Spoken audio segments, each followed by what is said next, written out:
प्रणिपत्तिवर्धमानं प्रश्नोत्तररत्नमालिकां वक्ष्ये नागनरामरवन्द्यं देवं देवाधिपं वीरम्। बोलिए श्री खजराठ महावीर भगवान की जय। आचार्य श्री विद्यासागर जी महाराज की जय। मुनि पुंगव श्री 108 सुधा सागर जी महाराज की जय। हम सभी बड़े सौभाग्यशाली हैं जो हमें आचार्य राजर्षि अमोघ वर्ष के द्वारा रचित महान ग्रंथ प्रश्नोत्तर रत्नमालिका के अध्ययन का अवसर मिल रहा है। इस ग्रंथ में प्रश्नोत्तर शैली में अनेक सुभाषित छुपे हुए हैं और उनको हम धीरे धीरे करके प्रतिदिन 2-2 श्लोकों के माध्यम से ग्रहण कर रहे हैं। आज क्रमशः श्लोक क्रमांक 14 और 15 का अर्थ किया जाएगा। इन दोनों श्लोकों में बहुत अच्छे अच्छे प्रश्न हैं, जैसे दान क्या है, मित्र कौन है, अलंकार आभूषण क्या होता है और वचनों का मंडन, वचनों का आभूषण क्या है इत्यादि बहुत सारे प्रश्नों के बड़े अच्छे अच्छे उत्तर जो हमारे मनन और चिंतन के योग्य हैं, उनका हमें यहाँ पर आनंद लेने को मिलेगा। चलिए प्रारंभ करते हैं। श्लोक क्रमांक 14 उच्चारण।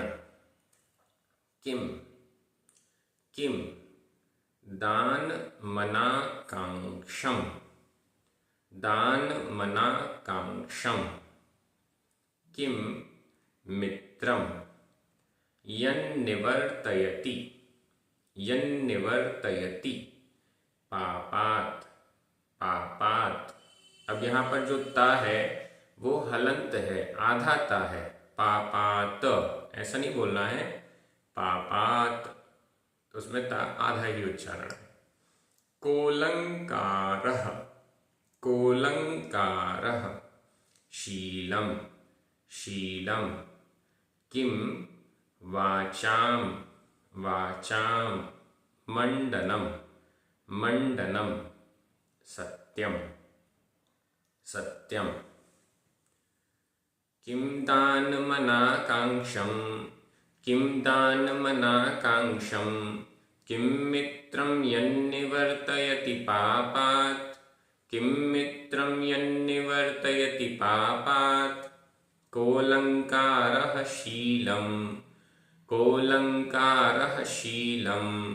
किं वाचां मंडनं सत्यं, किं वाचां मंडनं सत्यं।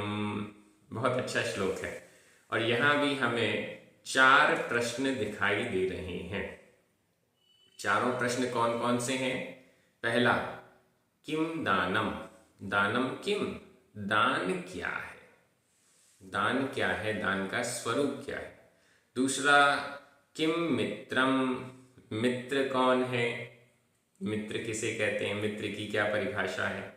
तीसरा, कोलंकारः, कः अलंकारः, अलंकार आभूषण क्या है। और चौथा, किम वाचाम मंडनम, वाचाम मंडनम वचनों का मंडन, वचनों का आभूषण किम क्या है। इन 4 प्रश्नों के उत्तर हम यहाँ पर देखेंगे। बड़ा अच्छा है। किम दान मना कांक्षम, सबसे पहला यहाँ पर किम यानी क्या, दान मना कांक्षम, इसका संधि विच्छेद कर लें। दानम आधा म, अनाकांक्षम आ, आधा म और आ मिलकर म पूरा हो गया। दानम दान, दानम किम, दान क्या है, दान क्या है। अनाकांक्षम, अनाकांक्षम आकांक्षा से रहित जो दिया जाता है उसे दान कहते हैं। कितना अच्छा उत्तर है। किसी को भी कुछ भी दे देना यह दान नहीं है। हम ये भाव रखते हैं कि हमने सामने वाले व्यक्ति को कुछ दिया है और उसके रिटर्न में, उसके फल स्वरूप वो हमको कुछ देगा। तो यह जो आकांक्षा भाव है यह दान नहीं है।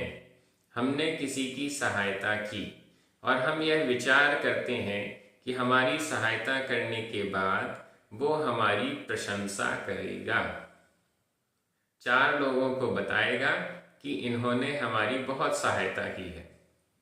ऐसी आकांक्षा मन में होना तो फिर दान नहीं है।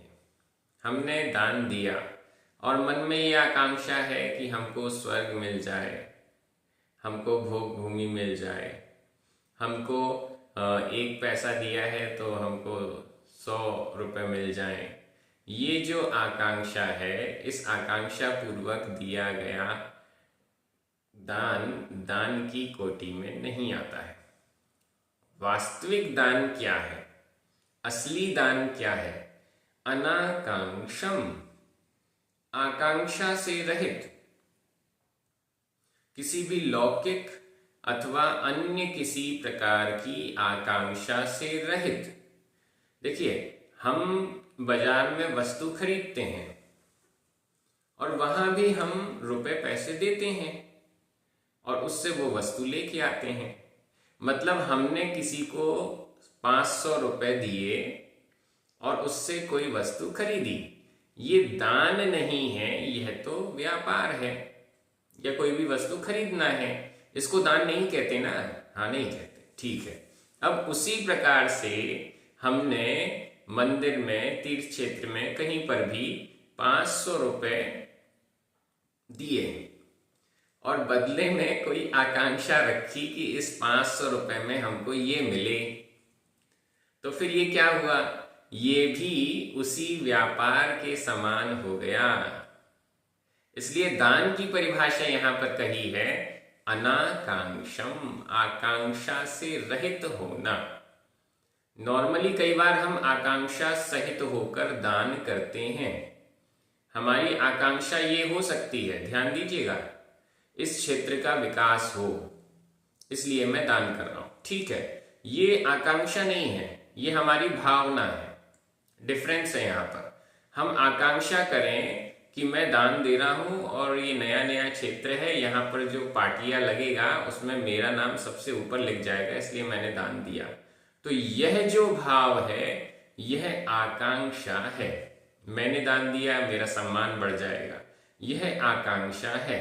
यह भावना रखें सामने, यहाँ जरूरत बहुत है, अभी दान देंगे तो बहुत अच्छे से इसका उपयोग हो जाएगा। उपयोग की भावना हो, बहुत अच्छा। कल्याण की भावना हो, बहुत अच्छा। स्व और पर के हित की भावना हो, बहुत अच्छा। वह दान असली दान कहलाएगा। लेकिन आकांक्षा हो मन में, मुझे इसका फल ये मिल जाए, तो वह दान देने पर भी काम का नहीं रहता है, ऐसा समझना चाहिए। तो यहां पर किम दानम, दान क्या है? अनाकांक्षम, आकांक्षा से रहित। हम सभी दान तो करते ही हैं, कुछ ना कुछ दान हम करते रहते हैं, लेकिन अगर उसके अंदर आकांक्षा भाव है, हम मंदिर की गुल्लक में एक 10 का सिक्का डाल रहे हैं, कोई बड़ा काम नहीं कर रहे हैं, लेकिन अगर हमारे मन में आकांक्षा है कि जब मैं वह 10 का सिक्का गुल्लक में डाल रहा हूं, दान पेटी में डाल रहा हूं, उस समय 4 लोग मुझे देख लें, ऐसी भावना भी है, तो वह आकांक्षा है और हमारे दान को वह उसका डिग्रेड कर रही है। उसको जो फल हमें उत्कृष्ट मिलना चाहिए, उस उत्कृष्ट फल की जगह वो जघन्य फल की ओर ले जा रही है, ऐसा हमें समझना चाहिए। तो जब भी हम दान करें, आकांक्षा हमारी निजी कोई स्वार्थ नहीं होना चाहिए, बाकी उत्थान की इच्छा हो, स्व और पर के उत्थान की इच्छा हो, ऐसा भावना होनी चाहिए। दूसरा प्रश्न, किम मित्रम, मित्र कौन है? हमारा सखा कौन है? हमारी सहेली कौन है? हमारा फ्रेंड कौन है? बहुत अच्छी परिभाषा है, और ये परिभाषा अगर कोई मित्र की परिभाषा पूछे तो ये हमें हर जगह बतानी चाहिए। किम मित्रम, मित्र कौन है? सच्चा मित्र कौन है? या मित्र किसे कहते हैं? जो हमारे साथ पार्टियों में जाए, जो हमारा साथ दे, हमारे साथ व्यापार में रहे, हमारे साथ शॉपिंग कराए, मित्र कौन है? उत्तर देखिएगा, यन निवर्तयति पापात्, यन निवर्तयति। संधि विच्छेद करें यहाँ पर, यत आधा ता, निवर्तयति नी न, आधा ता के बाद न है, इसलिए ये संस्कृत की व्यंजन संधि है और यहाँ आधे ता का न हो गया, तो यन निवर्तयति, यत यानी जो। यह जो व्यंजन संधि है संस्कृत में होती है, प्राकृत में नहीं होती, हिंदी में भी नहीं होती। यत जो, निवर्तयति, निवर्तयति लौटाता है, कहां से लौटाता है? पापात, पाप से लौटाता है, पाप से बचाता है, पाप कार्यों में लगने नहीं देता है। यत यानी जो, वह मित्रम, मित्र है। कितनी अच्छी परिभाषा है। जो हमको पाप से बचाता है, व्यसनों से बचाता है, बुरी आदत से बचाता है, वह हमारा मित्र है। और जो हमको पापों में लगाता है, दुर्व्यसनों में फंसाता है, कुसंगति में लगाता है, वह हमारा मित्र नहीं हो सकता, वह तो हमारा शत्रु है। जो हमें अकल्याणकारी कार्यों में लगा रहा है, वह हमारा शत्रु है, वह हमारा मित्र नहीं हो सकता। तो यहाँ मित्र की बहुत अच्छी परिभाषा आ गई। जो हमें पाप से निवर्तित करता है, पाप से दूर करता है, वह हमारा मित्र है। अब हम चेक कर लें कि हमारे कितने मित्र हैं, कौन मित्र है और कौन नहीं है, कौन हमें अच्छे कार्यों में लगा रहा है और कौन हमें बुरी संगति में फंसा रहा है, यह हम चेक कर लें। तीसरा प्रश्न, कोऽलंकारः शीलम, को अलंकार, यहाँ भी संधि विच्छेद करें, कह, का में विसर्ग, और अलंकारः अ, विसर्ग के बाद आ है, तो ये जो अलंकार का आ है इसका लोप हो गया और विसर्ग का ओ हो गया। कह अलंकारः, अलंकारः कह, अलंकार क्या है? अलंकार का अर्थ होता है आभूषण। आभूषण क्या है? गहने क्या होते हैं, आभूषण क्या होते हैं? शीलम, शील ही आभूषण है। शील का अर्थ हुआ ब्रह्मचर्य भी ले सकते हैं, शील का अर्थ है अच्छा स्वभाव भी ले सकते हैं। वैसे तो शील का मतलब यही होता है कि चरित्र कैसा है, चाल चलन कैसा है, गलत संगति में तो नहीं है, ये सभी अपन यहाँ शील शब्द से ले सकते हैं। शील का मतलब है ब्रह्मचर्य। अगर हम गृहस्थों की चर्चा करते हैं तो ब्रह्मचर्याणु व्रत भी हम ले सकते हैं, स्वदार संतोष व्रत भी हम ले सकते हैं। तो वह शील कहलाता है, हमारा कैरेक्टर। शील का अर्थ हुआ कैरेक्टर, और उस कैरेक्टर से हम सारी चीजें ले सकते हैं। व्यक्ति का कैरेक्टर कैसा है वही उसका आभूषण है। हम चेन, अंगूठी और पता नहीं क्या क्या पहनते हैं, वो सब आभूषण देखने के लिए हैं। असली आभूषण क्या है? असली आभूषण हमारा कैरेक्टर है, हमारा शील है। कैरेक्टर खराब है तो सब कुछ खराब है। इस पे और चिंतन कीजिएगा। अलंकार क्या है? शोभा किससे बढ़ती है? गहने क्या है? तो वह शील है, हमारा कैरेक्टर है। चौथा प्रश्न, किम वाचाम मंडनम सत्यम। प्रश्न क्या है? किम वाचाम मंडनम, वाचाम वचनों का, षष्ठी विभक्ति का बहुवचन, वाचाम वचनों का, मंडनम, मंडन यानी आभूषण। वचनों का आभूषण क्या है? वचनों की शोभा किससे बढ़ती है? बड़ा अच्छा उत्तर है सत्यम, सत्य से। सत्य से ही वचनों की शोभा बढ़ती है। वचनों का आभूषण सत्य है। सत्य की परिभाषा क्या आई थी? कल हमने देखा किम सत्यम भूत हितम, एकदम याद आ जाना चाहिए, क्योंकि ये प्रश्न तो हमने अपने दिमाग में बैठा लिए हैं और उसको हम फॉलो करने का प्रयास भी कर रहे हैं। सत्य क्या है? प्राणियों का हित।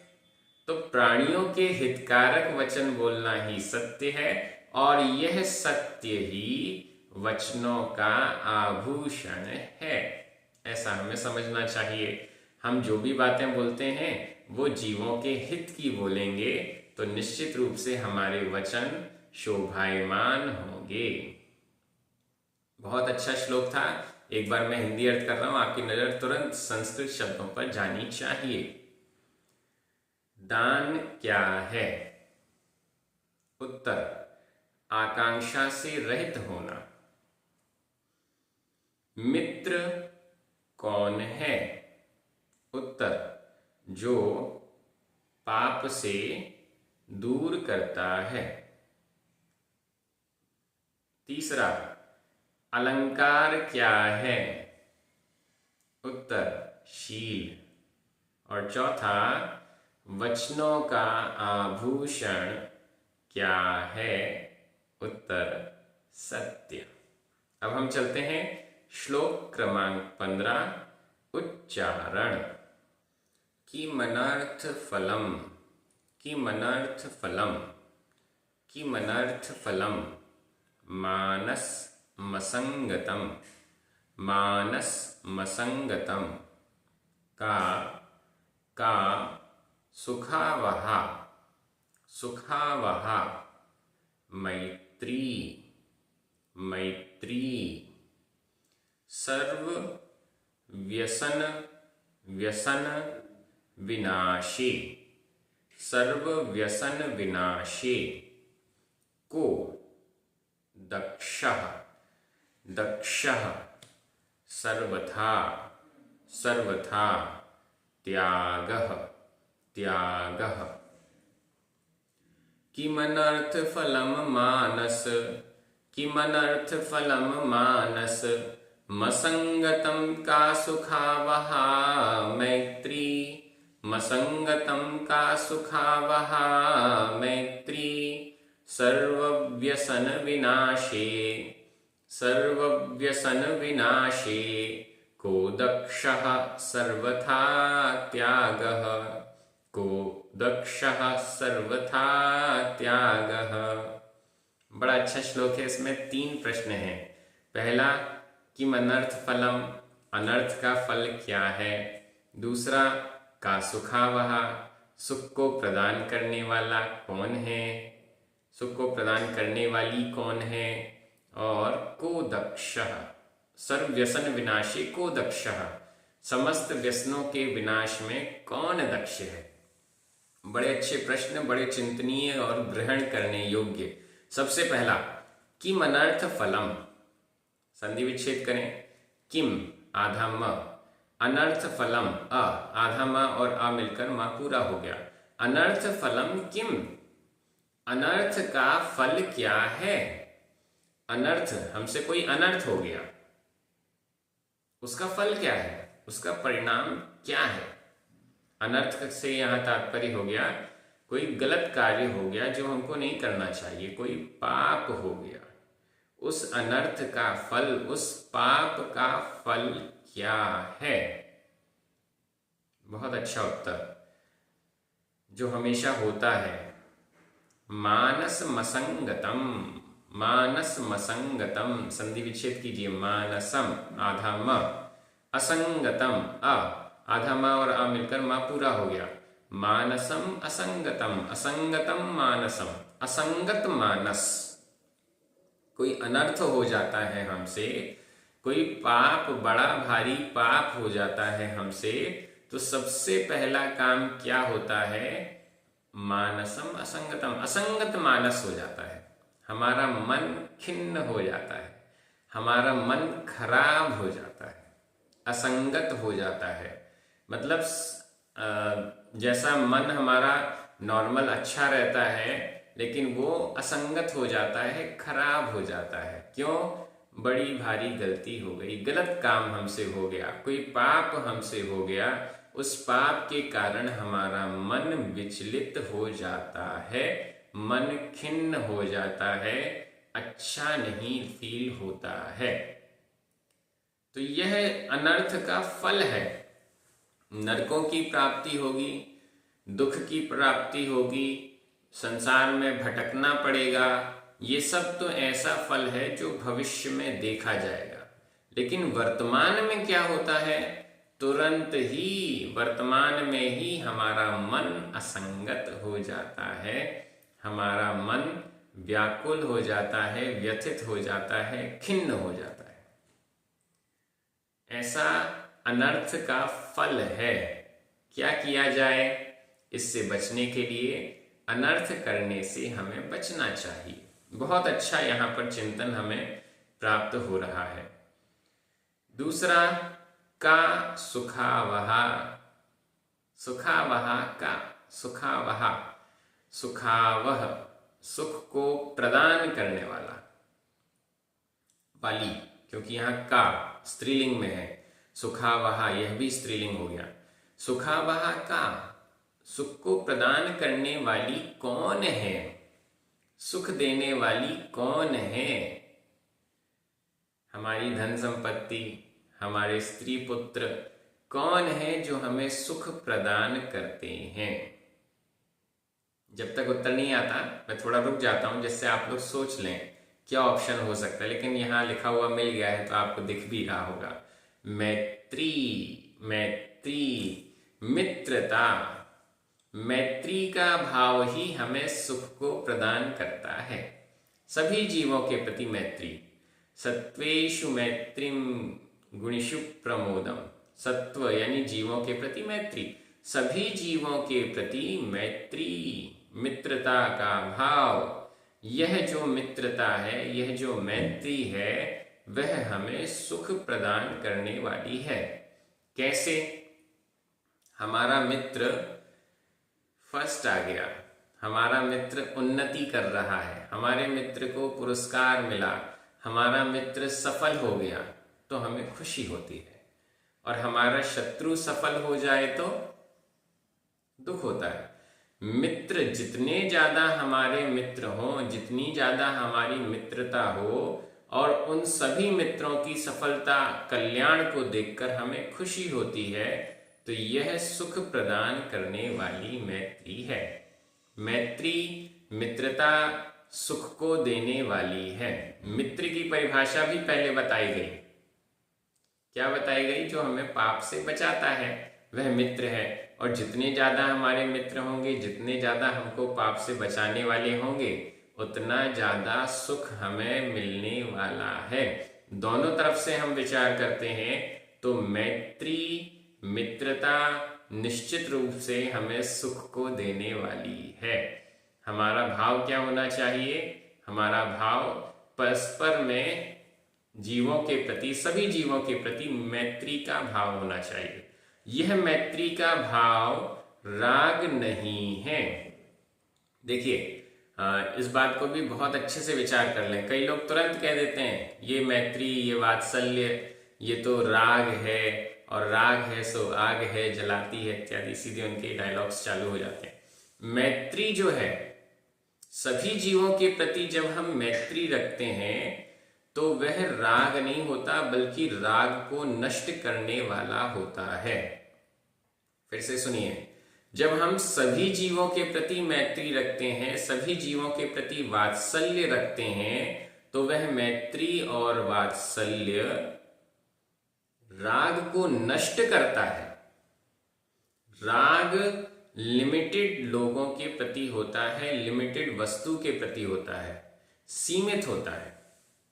और इस ही राग को, जो हमें दो चार लोगों से है, दो चार वस्तुओं से है, इस ही राग को जब हम असीम कर देते हैं, इस ही राग को जब हम सीमा से रहित कर देते हैं, असीम कर देते हैं, चार व्यक्तियों के प्रति स्नेह नहीं है, सभी के प्रति है, तो यह जब सभी के प्रति हो जाता है तो वह वात्सल्य बन जाता है, वह मैत्री बन जाता है, वह कल्याणकारी मोक्ष मार्ग में सहायक हो जाता है। ऐसा हमें समझना चाहिए।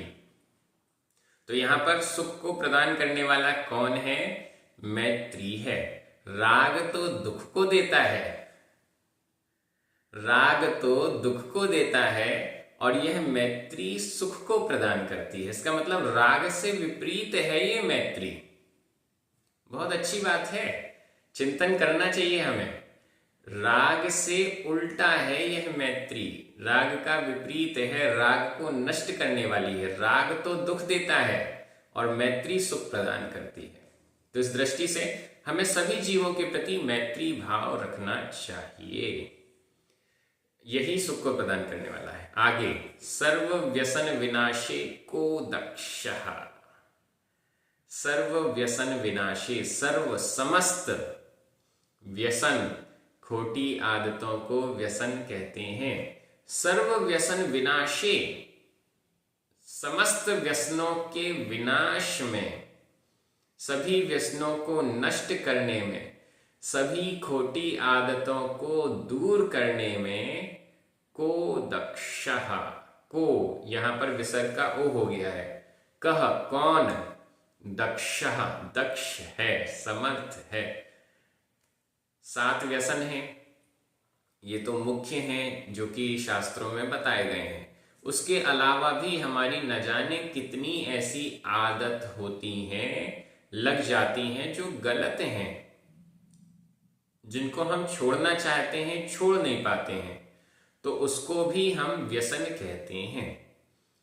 हर प्रकार के व्यसन का विनाश करने में कौन दक्ष है, कौन समर्थ है?